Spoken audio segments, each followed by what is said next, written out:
বাবু তো ঠাকুর দিয়ে দিয়েছে।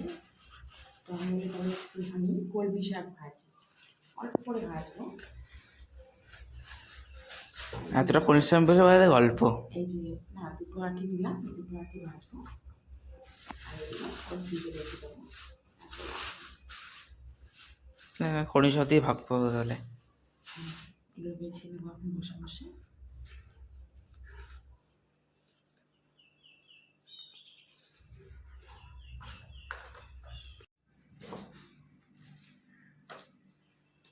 বাঁচবে কি হবে?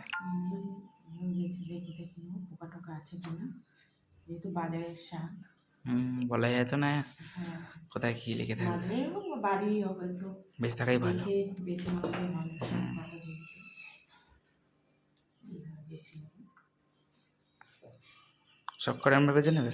হ্যাঁ, সবগুলো এইভাবে বেছে নেবো। শাকটা পরিষ্কার করে কেটে নিলাম, এবার শাকটাকে আমি ভেজে নেব। আমি এখন শাক বাছি নিজে, মাসি করে খাওয়াবো।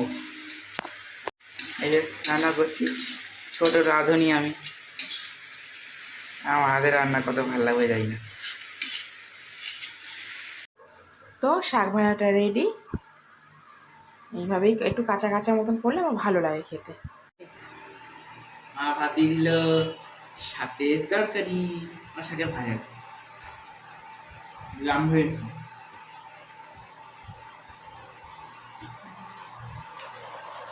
এই শাক।